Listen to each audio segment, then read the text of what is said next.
Yo, it's Jason, aka Z-Kid, aka Jason with a Y, with another 65 fear clear, this time done with Mel Coat. So since last time, uh, I used Nick's coat, but for most of the run, I actually wasn't able to use the aspect bonus or the aspect gimmick, which was the Omega boost coupled with the Night Spawn, because number one, I primed out of magic, um, because I had like Static Shock and I had a bunch of like high rarity boons. And number two, I actually denialed out all my gains. Although I did have Mist Veil at the end, but yeah, I primed out of magic. So basically, I was playing like level one Mel Coat or aspectless like Selene Coat. So because of that, I knew that I would be able to do a 65 with Mel Coat or even Selene. But of course, I did Mel first because it's easier. Because the aspect bonus is just move speed and attack speed. The move speed is just useful. So yeah, I was pretty confident I was capable. If I were just to get as lucky as I did with the Nyx Coke run, and yeah, this was basically just like a 2 hour session of reset until you get lucky enough in Erebus. And once I got lucky enough in Erebus, I got this run. So let's start.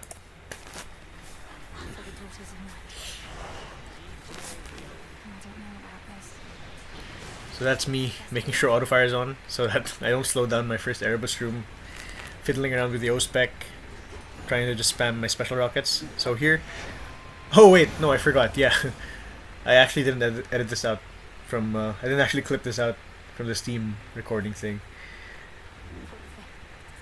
Yeah, what was that? Scenario circle, something like that. Auto reset.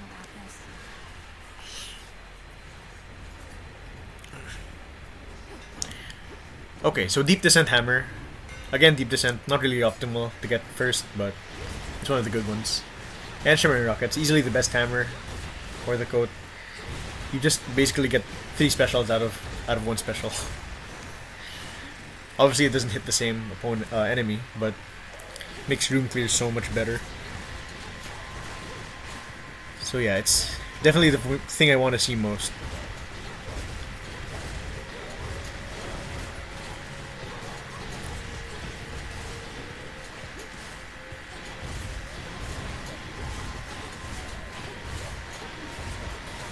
So Coat gameplay, the way I do it is auto fire, hold down the special button, which for me is right click, and then just like poke in and out with dash strikes or attacks. Artificer into the Onion, which is great. Here, okay, so Festus, not really someone I like to see first because his cores, like especially on Coat, his cores aren't really that good. Like his attack, obviously, if it's 4 second, if it's epic, then it's good for anything, right? But for Coat, because the dash strike hits 3 times, to really take the most advantage out of it, you want Poseidon or Hestia, and then Zeus because he's good everywhere. But I'm still happy to see a Festus because obviously he has like armor boons. Here we take Rare Anvil Ring. It does decent damage.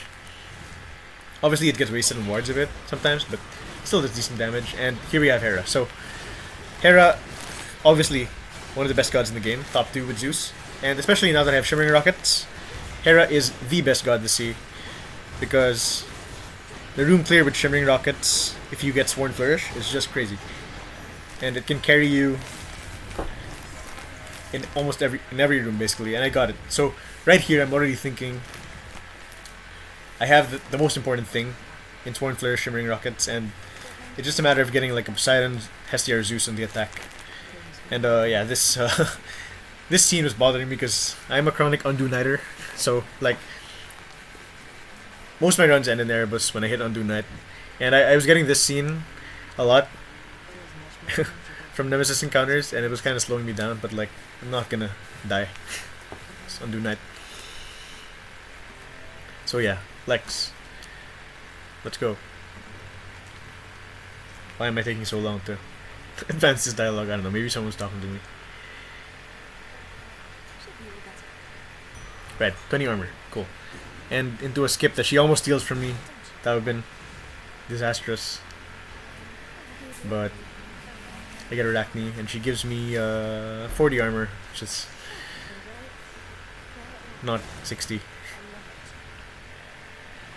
Mid shot for the skip. Zeus is there, sad. And here Apollo. Obviously, like always, you want to see Apollo for Blinding Rush.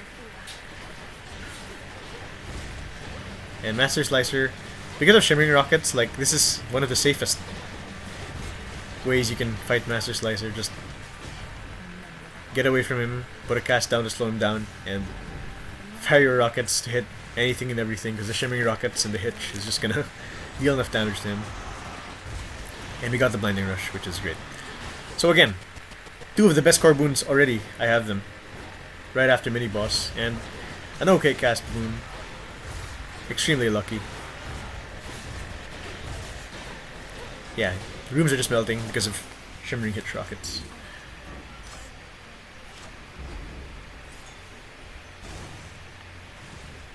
And actually for Mel Coat, I was thinking, so with Nyx I started with Swift Runner, Persistence, and Artificer, and I was thinking, with Mel Coat, the move speed bonus kinda makes Swift Runner less, like, useful at the start.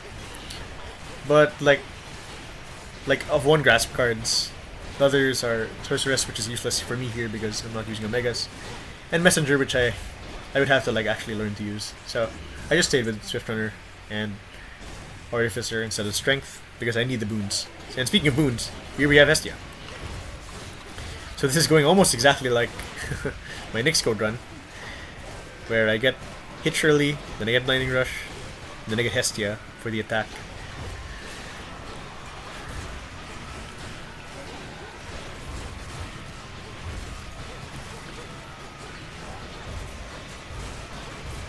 And here we see the cursed side profile Thorn Weepers that were added in the patch, post-launch patch. Disgusting. And this time we get the attack immediately. And we're already at mid-shop, so, well, at the end basically of Erebus. I don't take the mid-shop because I don't have enough money. So yeah, another incredibly lucky Erebus. 4 good core boons. 2 were basically best in slot, maybe even the Hestia attack. So now I'm thinking, obviously not to choke against Hecate, who I'm terrible at. As you see, I get hit for 40 damage. Well, 56 damage, but one of them was an armor hit. And I'm thinking I've already lost it. I get hit again for 22. So now I'm like 2 or 3 hits away, and it's Lunar Ray, like the hardest one to deal with. Luckily, Coat makes it kind of easier to deal with Lunar Ray because you can really just focus on moving around while holding down special and just hope that you get hits on the witches, which I do. Here, Hecate teleports right to me, so didn't even have to look for her. So yeah, damage is okay thanks to all my boons. Now I'm playing really safe, obviously, because I'm 2 or 3 hits away from dying. And here I just run into the pillar and get sheep.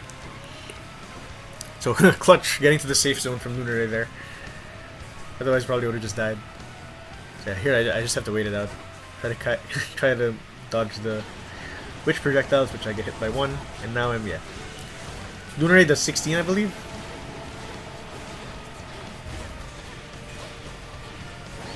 A few hits away here from death. And Hecate again teleports right next to me when she does triple divide, so this thing is scary. And I get hit once, and I'm basically 1 hit away. And you're gonna see here actually. Wait. Here I'm just panicking, trying not to get hit. You're gonna see in a bit. There. Wait, no. There! Let's go back actually. See if I can catch that. So yeah, any of those projectiles, not these, but the bigger projectiles, would have killed me at this point. And right here, a Golly dodge popped off. So basically, I hit a 6% chance here to keep my run alive at Hecate. So thank you, Golly. 18 seconds left. On a 2-minute entrance, that's pretty bad, but also I was like fighting for my life. And the cards are the most important part. I actually forgot to check because I was like adrenaline pumping, and here I checked the cards and they are absolute dog water. So Sorceress does nothing for me because I don't use Omegas. Wayward Sun does nothing because we're in Scars 3. Moon can be useful, but I don't even have a Hex yet. Knight is useless. And the last thing I got was Centaur, which is whatever. So yeah, basically all terrible cards. Wait, no. I got yeah. Terrible cards. Centaur is the only thing that Centaur and Knight have are sort of useful. But yeah. Sorry, Centaur and Moon I mean. So yeah, absolutely terrible pull from after Hecate. And yeah, here I'm ranting in the Discord probably.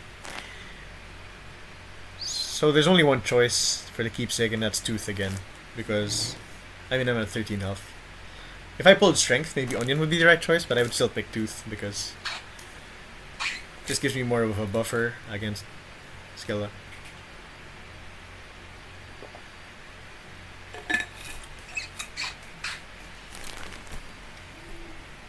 Okay, there I get over it.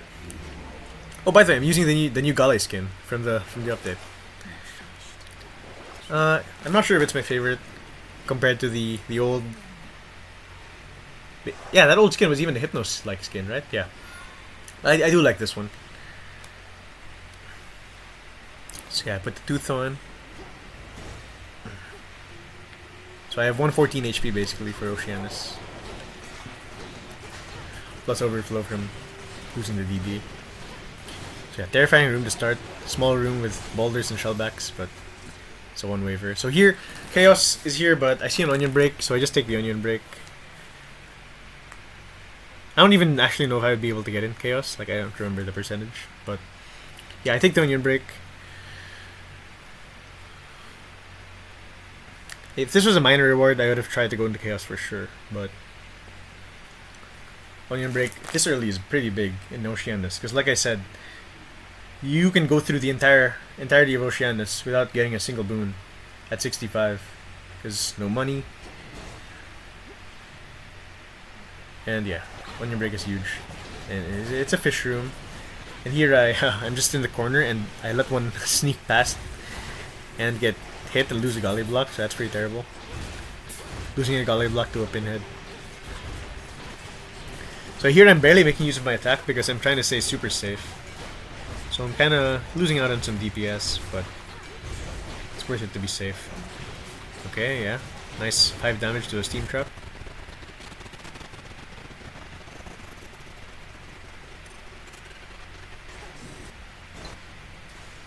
And we get a family dispute, which is huge. So here I pick Hef first because number 1, his trial is way harder than Hestia's, and number 2, I want armor to survive, and I get armor. It's only 50, but we'll take it. So from Hestia, we want the most. What we want the most is Pyrotechnique, obviously, for like a big DPS boost from our dash strikes. And then there's Slow Cooker. I don't know if I have enough fire for Slow Cooker, but that's pretty good because we have Apollo and Hef in the pool. Although I think most of Hef's fire boons are tied to his blasts, which we won't have. So yeah, Hotpot obviously for defense, Flash Fry, which carried me in my last run. So yeah, we actually had enough fire for Slow Cooker. And do I take it? I think I do. Yeah, probably. Yeah, but the number 1 want here is, well, the priorities here are Pyrotechnique and Flash Fry. But Slow Cooker is pretty nice. Why am I thinking so hard here? Stuff handle isn't even that good. Yeah. Into mid shop. I actually have enough money for a boon. And it's Hestia. So, again, Pyro or Flash Fry. Hotpot's good too, but Pyro for damage. Very nice.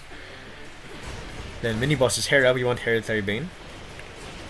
So this fight is pretty easy to deal with Hitch, but I just played really stupid. Like, why am I standing in the middle of a bunch of Hellfishies? Like, the arena is so open. Just get away, man. But whatever. Clear it out, lose 10 armor. Get Hereditary Bane. There's no way you greed Battle Glow there. Hereditary Bane is so helpful for the upcoming boss fight. And here we get Artemis, another big skip. So yeah, here, yeah, you can just play really safe. Just get away, spam, well, hold down special. So yeah, amazing luck so far in Oceanus. So from Artemis, obviously what I want is Killing Stroke for my special. Pretty fast Artemis too, because it was decently high weight enemies. And she does give me Killing Stroke, which is the best thing she could have given me.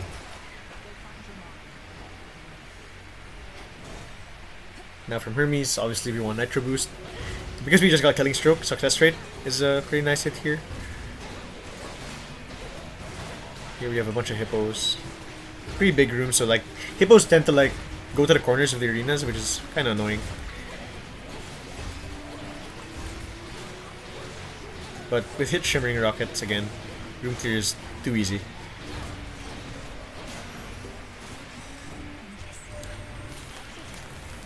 And Hermes gives me success rate. It's only 30%, so it's like not much, but damage boost is damage boost. So here I don't have enough money for a boon, so I go for the palm, hoping to palm Hereditary Bane, which I do. So now Hitch damage is at 85%, so it's a huge help for this Scylla fight, which again people say is the hardest boss fight in the underworld, and especially in a 65 where you're gonna have less resources for this than Chronos, for sure. Way less, obviously you will anyway, but yeah, the cards. So here, Shimmering Rockets. Basically just want to hitch everything. Lose a Gauntlet block.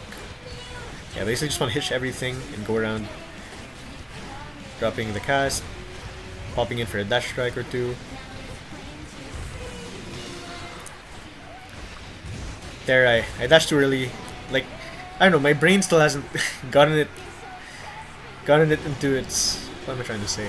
I haven't, like, gotten into my head that you can't just stay there. You have to time the dash if you want to be in that corner. Against a tentacle. Yeah, that's a mistake I make a lot. So let's grab this feature, the hardest one. But because I have this hitch, amazing hitch setup, it lets me deal with it a bit better than I normally would. There I dash right into a Roxy area. But yeah. Coat already deals with this a lot better because of the auto aim, and with the great hitch, I should be making it out of here alive.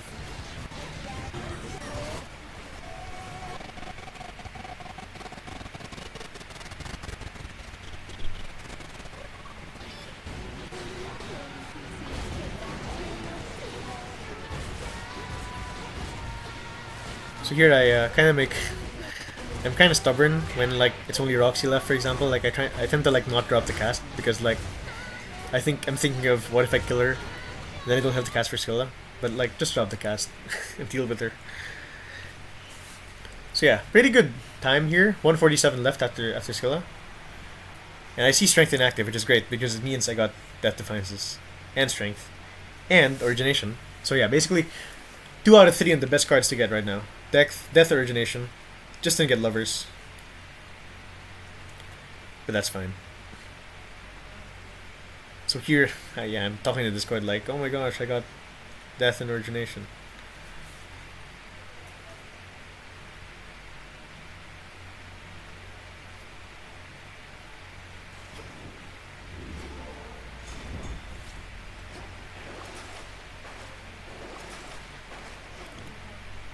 I saw the heavy metal. Yep.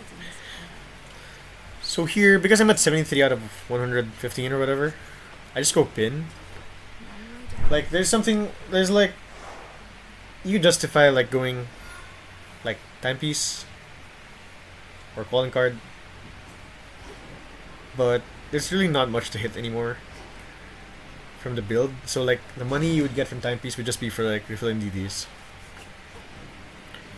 And yeah, calling card wouldn't do much except for like Hermes, right? Getting a nitro boost, or getting heavy metal back, getting additional armor. So I just go standard pin. Knuckle bones would just be a standard like boss better, keepsake.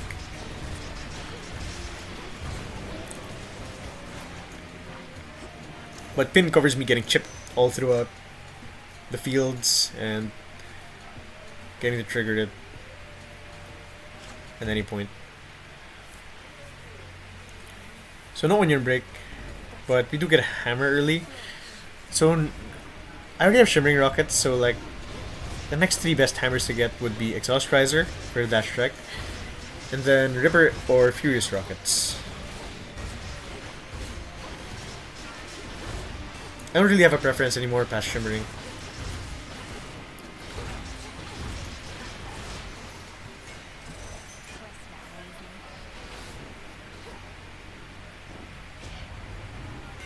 And we end up with Exhaust Riser, which is gonna help us get some more Scorch on. I actually don't know if we're outpacing it. If we're outpacing Pyro with our dash strikes. We're gonna see against Cerberus. But to Queen Lamia again, I lose another. I lose a Galley block for some stupid reason. Like, there's no reason for me to be getting up close. Just play it safe and get him with the rockets. So now we're at Echo and actually have Hammer Dupe open, but you never take it over Evade unless you really need it, and I don't.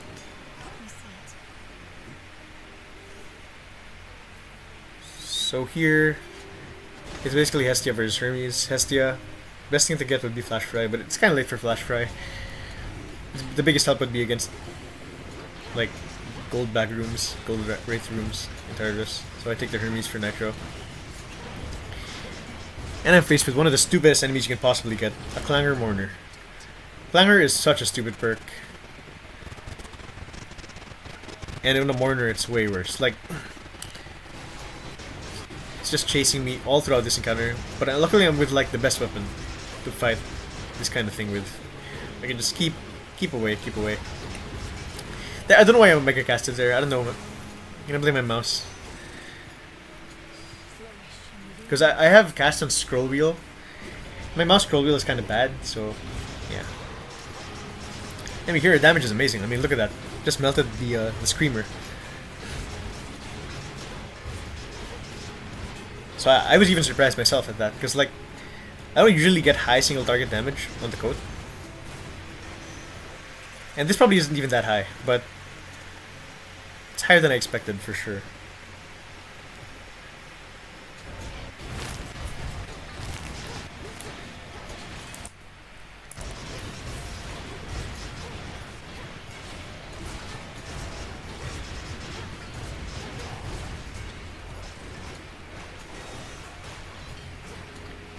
So I lose my last Gallia block there against the Tempest.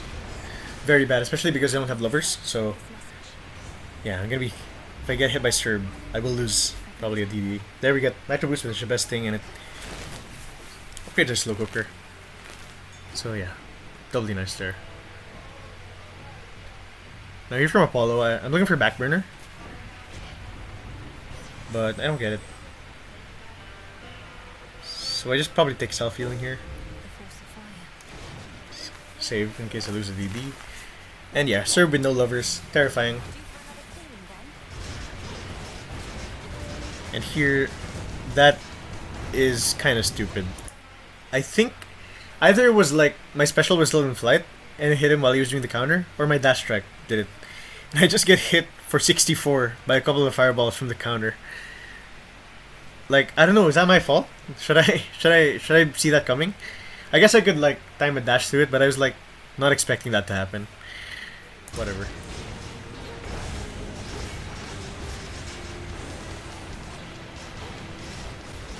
Because like it's never happened to me before, but I guess I should expect it to happen. Moving forward with the coat because of like how delayed the special can be, and also how you can get like extra hits from your dash strike. So yeah, here the mid phase just gets destroyed by Shimmering Hitch rockets.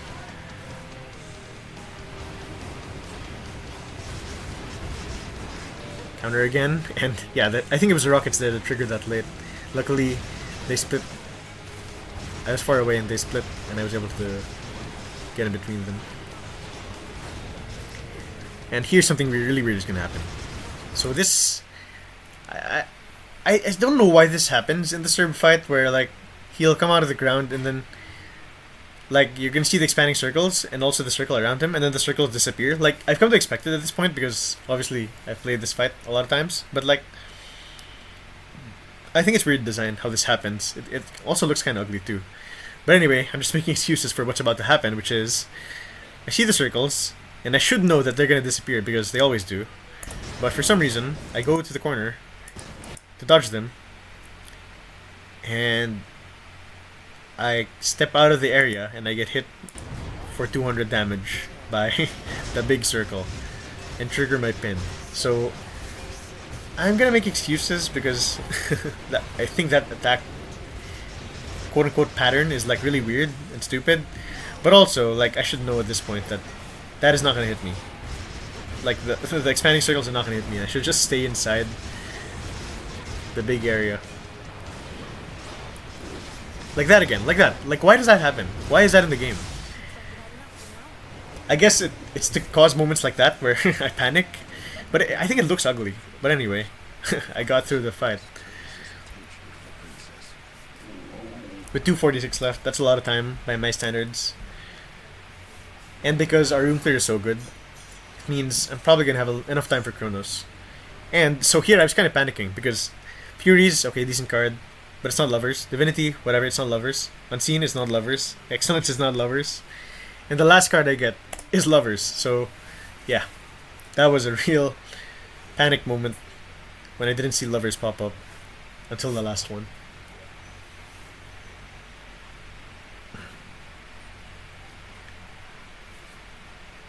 I didn't even mention it earlier, but this is the first 65 I got where I actually got Origination. So, yeah. More luck.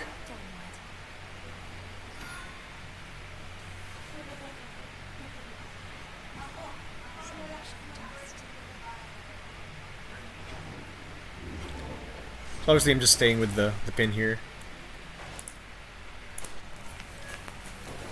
Sadly no DD refill in the well. But at this point I'm thinking I'm favored to win this with what I have. Nitro Boost, Lovers, and a really good build. So I've gotten to the point where I can be confident that I can beat Chronos with a good setup.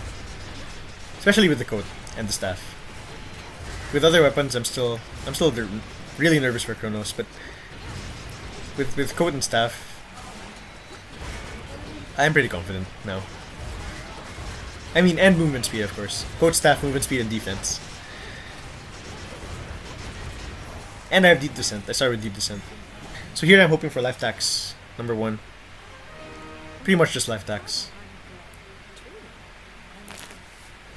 But I don't get it. So here, Howling Soul, I've been singing its praises against Chronos, but I have Anvil Ring, and I don't think Howling Soul actually helps with Anvil Ring. I don't know if the Anvil like tracks Chronos. I don't remember. Last cast is only 20%, so just take Unseen Ire. Unseen Ire can like help in the Chronos fight if you get hit by a really BS time slow pattern, for example. So yeah, it's the best thing of those choices. But if I had Storm Ring or something like that, I probably would have taken Howling Soul. So yeah, terrifying Tempire Room, but Hitch Rockets saving the day. Get a few dodges there.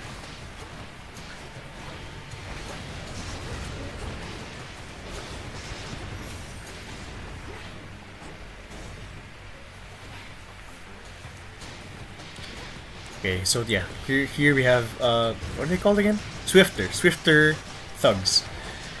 So again, the coat is the best equipped to deal with these kinds of enemies.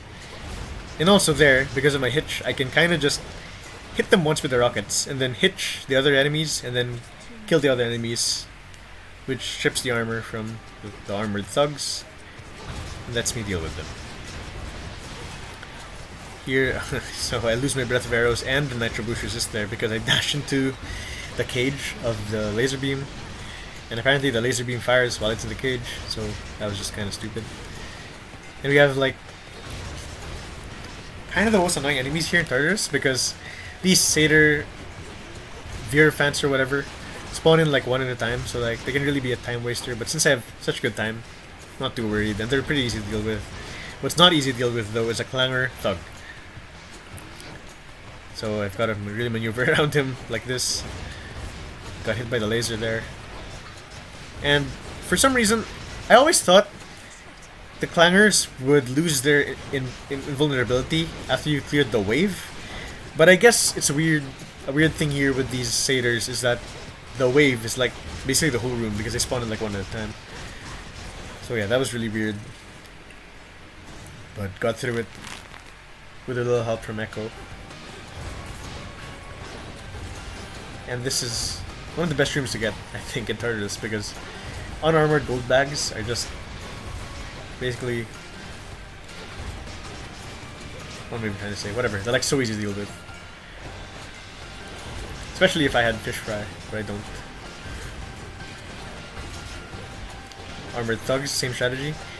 Hitch them once, get away. But I do have to get saved by Echo there. That would have been like 40 damage, but thank you, Echo.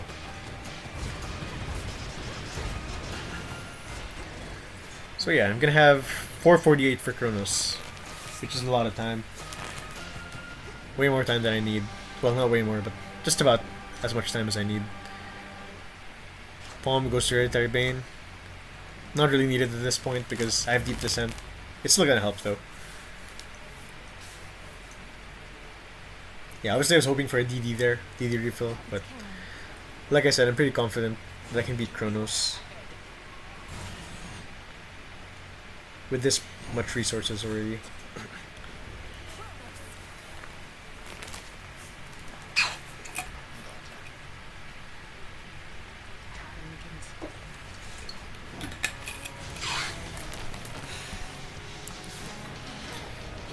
So here I remember I have Huntress, so I Omega cast to start. But I didn't remember that I had an Unseen, so that Huntress basically hit like 2 or 3 specials, if that.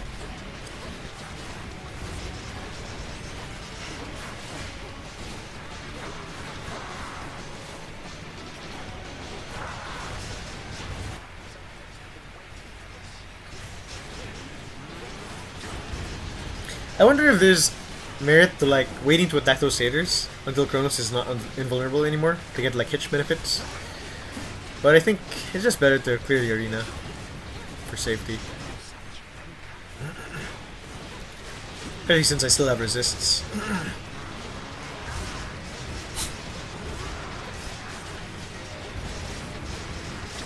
There I get hit by the scythe because I was too close to him. You gotta put like a buffer between you and Chronos for if he does the scythe. Because like it's really hard to time if you're like right up on him.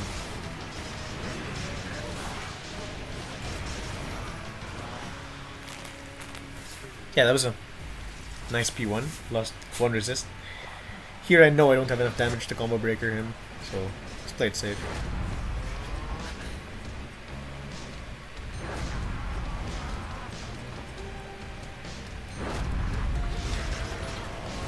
I'm slow, but it's just Giant Slash, thankfully. I've been getting so fortunate with these time slows. Like, I swear, when I was practicing this in Chaos Trials, like, I would be getting the worst possible patterns with, like, the dash, the slash dash slash during a time slow, which is insane. Or the dash throw slam. Like, those are just kind of stupid that they can even happen in time slows. But I have not been getting them in actual fights. It's mostly just been Giant Slash. Yeah, here I get caught by a Tempest Bubble.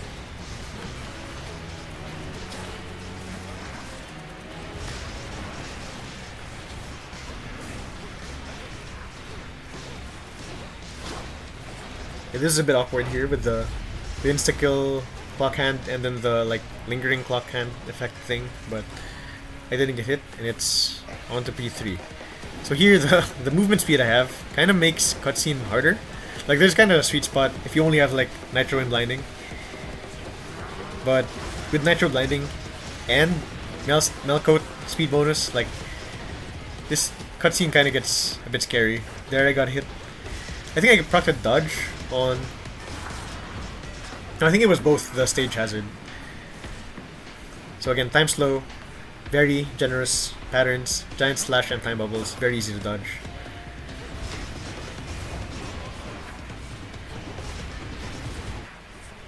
And now Chronos is gonna come out for like an attack. My movement speed means I don't have to worry at all about this part.